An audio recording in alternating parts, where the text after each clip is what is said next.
Now, breaking news from WRAL. Coverage you can count on.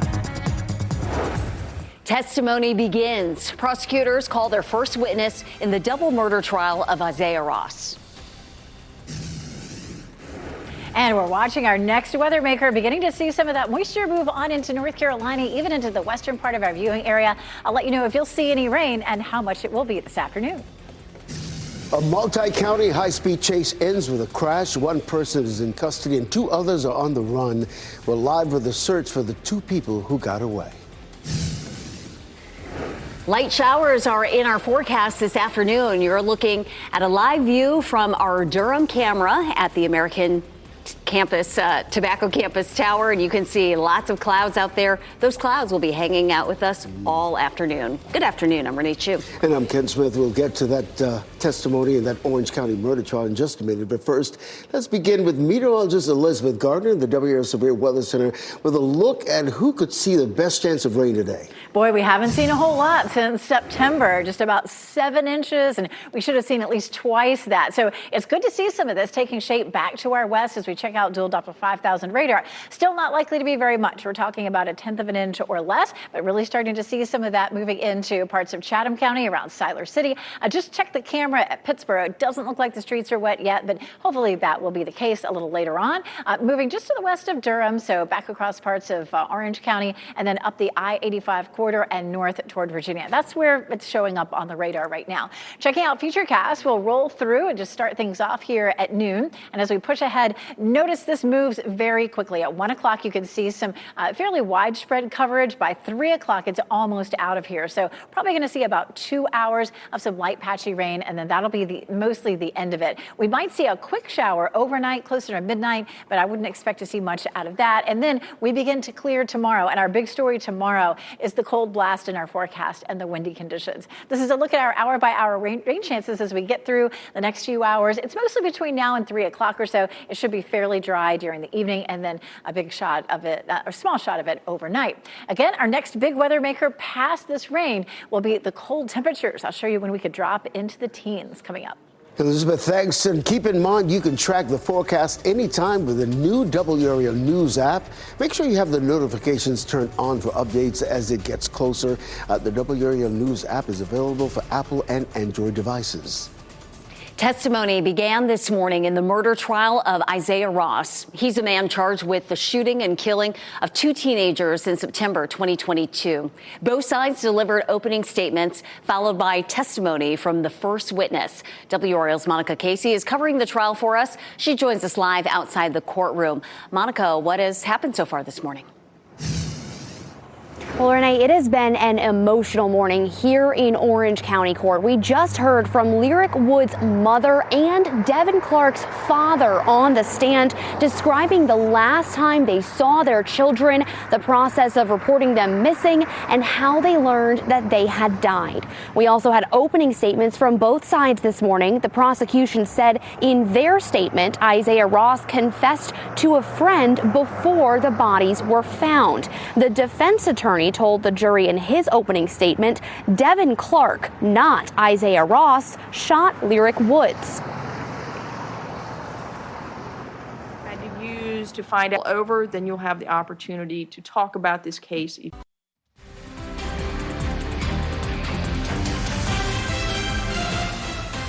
Welcome back as you look live at Terminal 2 there at RW International. You can see some clouds hanging over the airport this noon hour. As always, we thank you for watching WRAL News, available on Hulu and the WRAL app on your TV or streaming device. South Carolina's measles outbreak is spreading. Health officials now say more than 100 new cases have been reported since Friday. They're also warning people the incubation period for this disease can be anywhere from 7 to 21 days. NBC's Ann Thompson shares other locations where the cases are popping up. This morning, a growing public health alert in South Carolina as measles cases surge.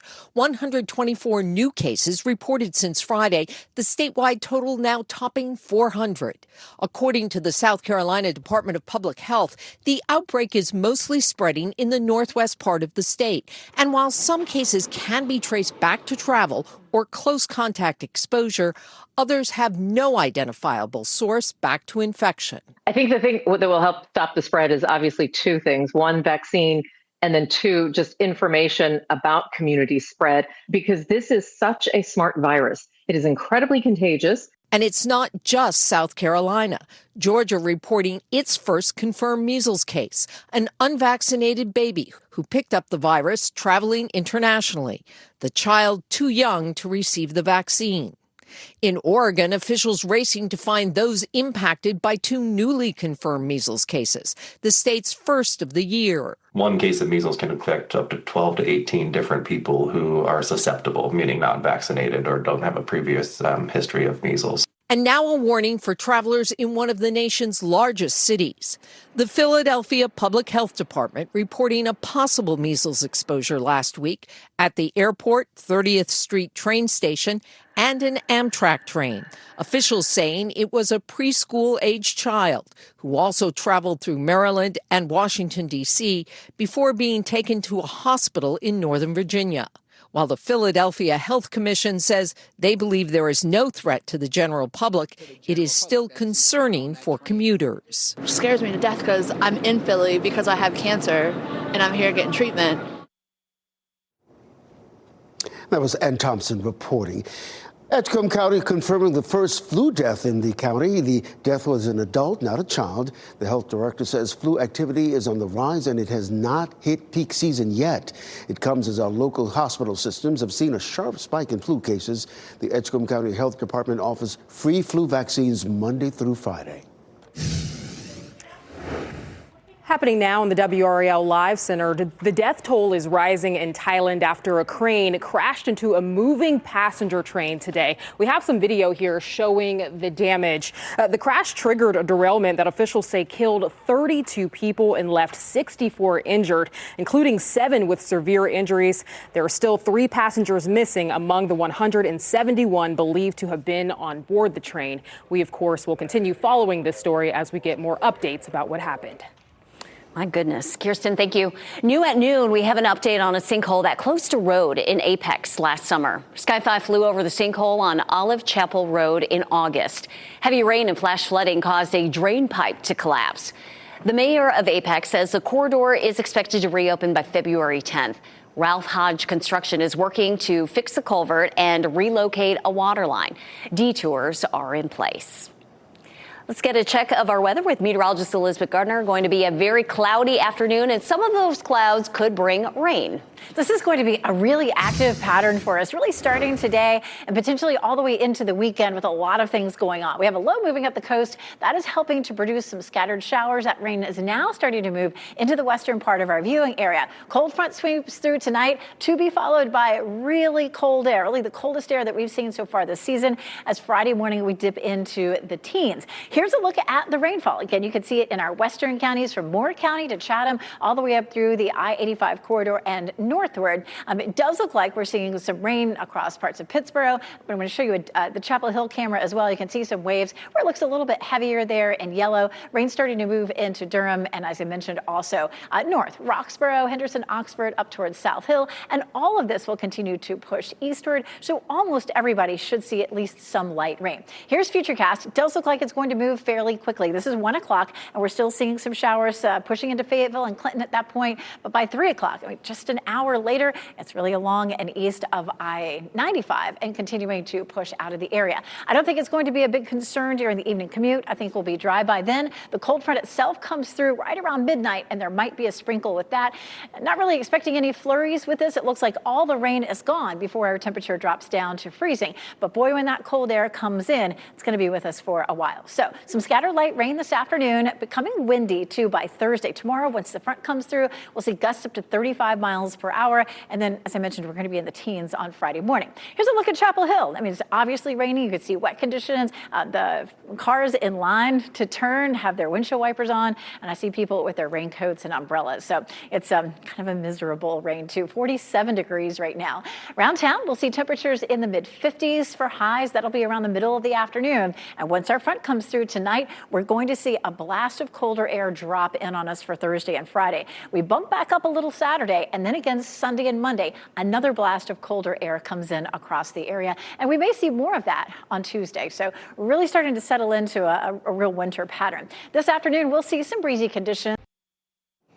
Accused Gilgo Beach serial killer Rex Heuermann will stand trial this fall. Heuermann is accused of killing 7 women between 1993 and 2011. The judge ruled that Heuermann will have Shot in 4K ultra high definition. Your #1 source for local news. WRAL News. Coverage you can count on. New at noon, we're hearing from the U.S. Secretary of Education, Linda McMahon, who made a stop in Fayetteville this morning.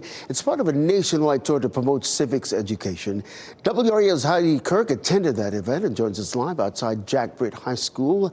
Good afternoon, Heidi. And apparently this event drew criticism from parents?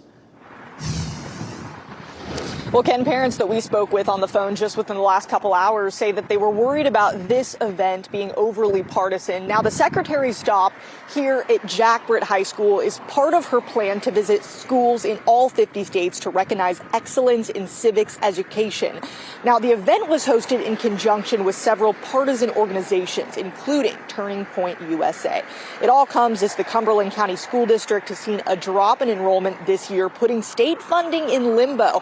Now, we asked the secretary specifically about that, specifically if any federal support could help districts experiencing this stay afloat. It's not a federal issue. It is clearly, the local issues, and I would just urge them to try to identify them early and respond to them as quickly as they can. If we can offer any technical assistance, we'd be happy to do that. But you don't see the federal government being able to step in and provide any funding whenever they're dealing with these enrollment declines? Now, I don't know what funding the federal government would be providing for that.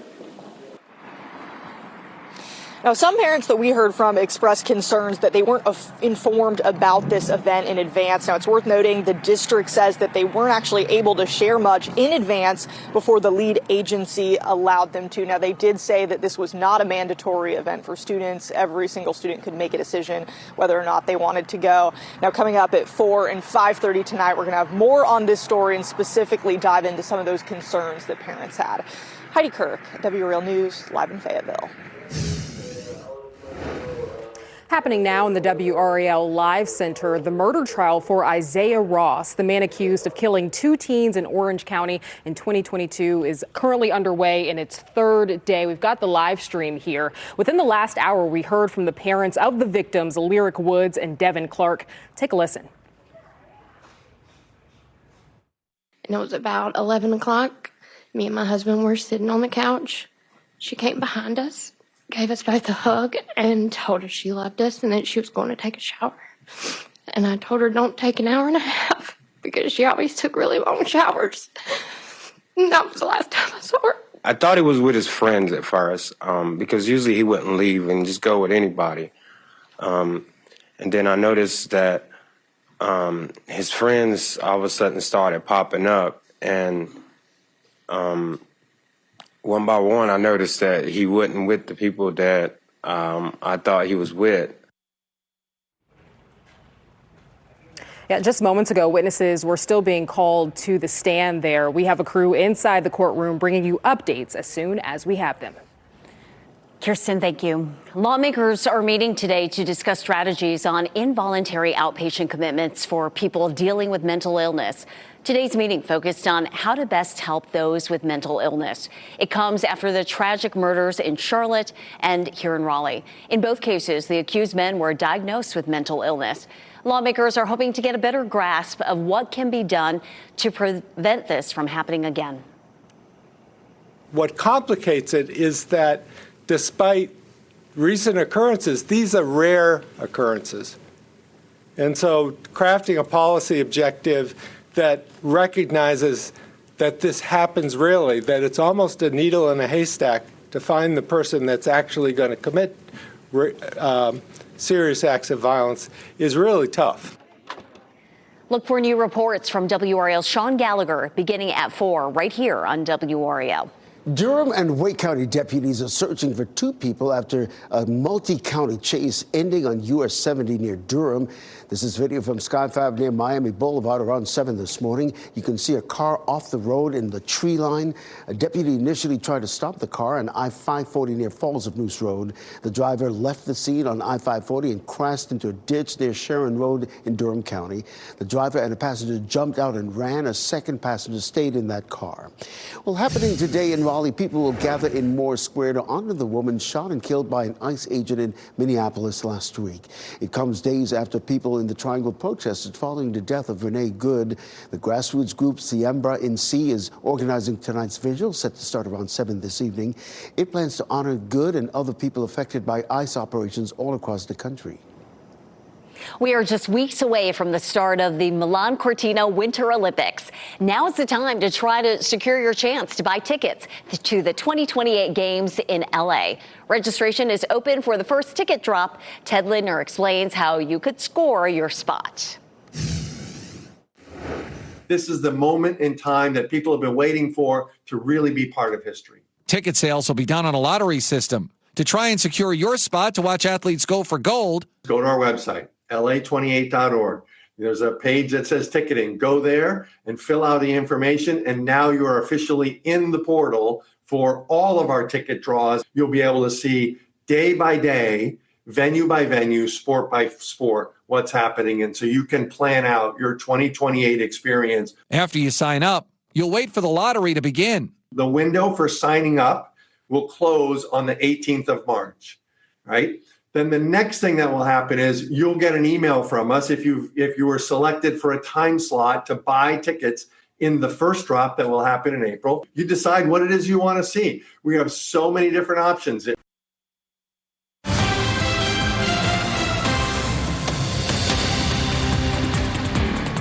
We're in the WRAL Live Center following breaking news right now in Knightdale. There's a large law enforcement presence here. This is near Spectrum Drive in Knightdale. You can see Wake County Sheriff's Office here, and we see one person in custody here. Looks like they just put him in handcuffs now, and they're observing him near the car. We're still working to learn more information about what exactly happened here. But again, one person is in custody and a very large law enforcement presence with, at least we know, the Wake County Sheriff's Office here in Knightdale. We'll be sure to bring you more information about what's going on as we have it. Our news continues now with our teacher of the week who always knew she wanted to be an educator. We're at Zebulon Gifted and Talented Magnet Elementary School to surprise a teacher known for making learning fun and creative. So how would I put that into an equation? Writer. Kaylee Norris is living out a childhood dream every day in her classroom. We say 7?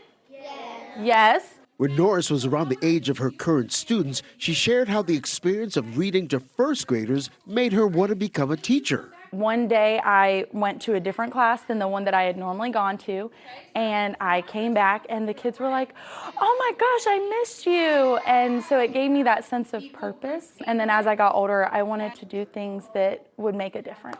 That sense of purpose is how Norris approaches each day. So what was our answer for number 4? Making learning interesting and sometimes delicious, like the time she used Oreo cookies to demonstrate the different phases of the moon, and the kids enjoyed a treat afterwards, according to her nomination letter. What does teaching do for you? I know that I'm serving these kids the best that I can. And, you know, some of these kids, you don't know what's going on at home, and sometimes school is their outlet, their escape, and I like being a part of it.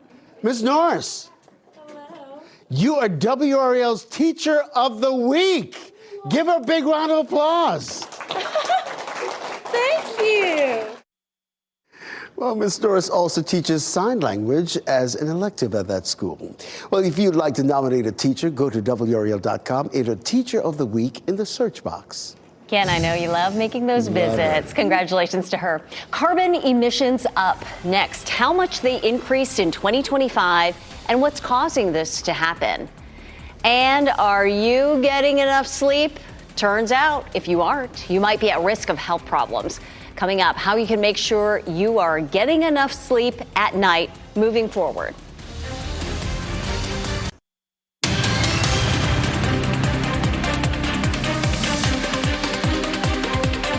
A Goldsboro man was killed on the job at a transformer plant in Goldsboro. It happened at a plant where WRAL Investigates has been covering problems for years. Sarah Kruger explains. This happened here at the Waukesha plant on December 14th. WRAL has covered at least 3 other deaths at this same building back when it was under a different name called SPX. Tonight, we are hearing from the sister of the man who was killed. She says Kazil Barnes was an Army veteran who served with the 82nd Airborne based out of Fort Bragg. She says he had been working for several years at the transformer plant. 911 calls indicate Barnes was crushed by machinery. His sister was not ready to talk about his death, but did want to share more about his life and what she will miss most. He was really a family guy. He didn't have any kids of his own, but me and my son, his nephew, was his pride and joy. He was very protective and he loved family. Everything he did was for family. The State Department of Labor has an active investigation into what happened and would not share any further details with me at this time. I have reached out to the company to ask about what happened and if they are making any safety changes because of it. I'll let you know if we hear back. Sarah Kruger, WRAL News in Goldsboro. Look for Sarah's full report tonight at 6 on WRAL. Well, after years of decline, carbon emissions rose in the last year by 2.4%. You can see it right here. A report from an independent economic research firm says some of the factors causing the increase include data centers driving up demand and colder weather, which caused furnaces to work harder. Several countries, including the U.S., have not kept up with previous promises to lessen emissions to help combat global warming. A federal judge is allowing construction to move forward on the offshore Revolution wind farm. That's despite President Trump's attempt last month to suspend such projects. Meanwhile, Vineyard Wind is in Massachusetts is almost complete and already providing power for the grid. A Virginia wind farm could end up being the largest in the nation. That region has the world's biggest cluster of power-guzzling data centers. Well, we are here in the WRAL Severe Weather Center with meteorologist Elizabeth Gardner, and we talked about the fact that we're deprived of rain. We're getting a little wet weather, but not the amount that we need. You know, we are so far behind. It would take us 4 to 6 inches, like over a month's time to catch up. So, you know, hey, we'll take every little bit that we can, but this is not going to help us a whole lot. We need a lot more. And we don't have a lot more in our 7-day forecast. Here's a look at what's happening right now. Ahead of this cold front, we have, of course, rain that is funneling up ahead of it. And we're seeing some showers. And we may see another batch of rain right along the front. That'll come through around midnight tonight. And then the cold air comes blasting in across the area, not just filtering in, but blasting in over us tomorrow. And of course, we talked about that just a little while. So we're looking at a few scattered showers for today. Windy and cold after our front comes through. This is another look at Futurecast. And of course, we're seeing some scattered showers across the area right now. We'll continue to see that sliding eastward. Should be nice and dry for us during the evening commute. And then a very slim chance right around midnight. After that, all the rain moves out and then the temperatures drop down to freezing. At that point, we'll be nice and clear, but we'll just be uncomfortable during the day for tomorrow. How much rainfall are we likely to see? Again, looking at maybe, you know, 1/10 of an inch, or maybe a few hundredths of an inch is about all we'll see, but it does look like almost everybody will actually get to see some of this rain, which is great. About a 40% chance for us today, and then early tomorrow morning, a 20% chance right around midnight, and the bulk of Thursday should be bright, but windy and cold. Friday is going to be dry, and then Saturday, we have a cold front that'll come through. That's going to really drop our temperatures for Sunday and Monday, and with that front, we might see a quick shower. And then on Sunday, we're just watching what could develop. If you're hoping for some snow, you can definitely head to the mountains for tonight, early tomorrow. They'll end up with maybe an inch, and then up the spine of the Appalachians, it increases, especially as you get into New York. They may end up with a little bit of lake effect snow, maybe 3 to 5 inches. We could end up with a coastal low with cold air in place. Now, if we're going to see a good pattern for snow, it starts with the cold air in place, and it looks like we will see that on Sunday. But then we have to add some precipitation to it, and it looks like a low pressure system sitting offshore moving up this front could be the ticket for that. But the question will be, is it sitting too far offshore, or is it far enough inland to actually bring us any precipitation? Let's start with this front. Friday at 3 o'clock, we'll watch it crossing the area. This is again a separate front from what we're seeing tonight. active pattern for us. We have the potential early Saturday morning for a quick shower, should be dry in the afternoon, and then that front will stall, and we'll see again just how close the precipitation comes. This version of Futurecast is, pretty aggressive on that potential. This is Sunday morning, and you can see that snow again. This is the bulk of our viewing area right here, and you can see the best chance is going to be closer to that low. So it just depends. If that low is farther offshore, it may just be eastern North Carolina that gets it. So way too early to tell exactly what might happen with this, but we're feeling confident in saying that we are watching it closely. We're staying on top of breaking news here in the WRAL Live Center. We've got a very large law enforcement presence here in Knightdale. This is along Spectrum Drive. You can see several Wake County Sheriff's deputies here in this car that is significantly damaged to the front side. You can see the back window here is busted. Just moments ago, we saw one person being taken into custody, and we're still working to learn more information about what happened leading up to this. We, of course, will bring it to you as soon as we have updates. Our top stories are coming up right after the break. As we wrap things up, here's a look at a few headlines we're following at this hour. Testimonies are now underway in the trial of Isaiah Ross.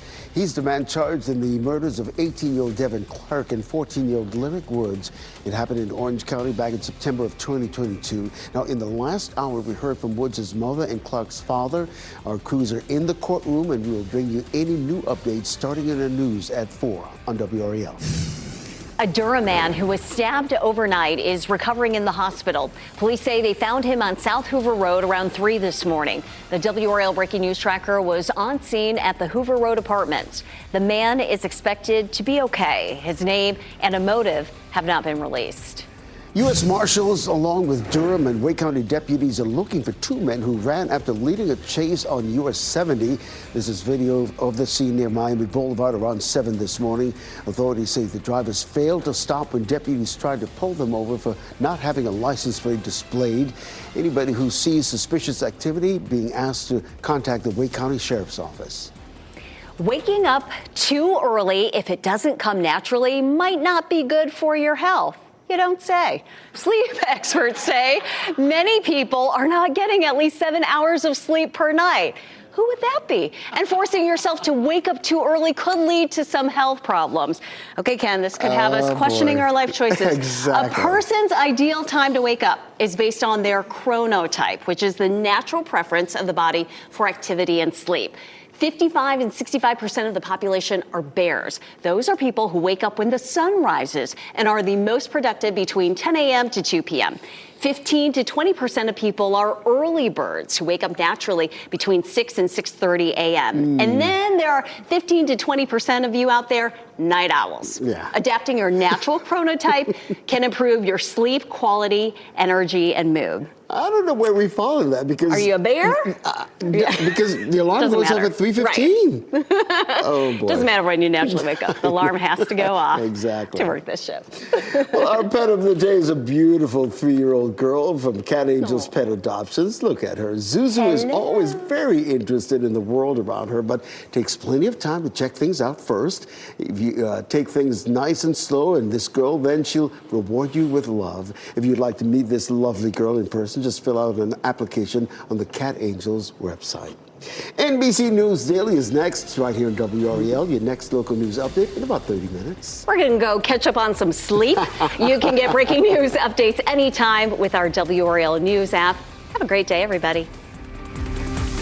Keep watching WRAL News over the air Channel 34 and Spectrum Channel 1257.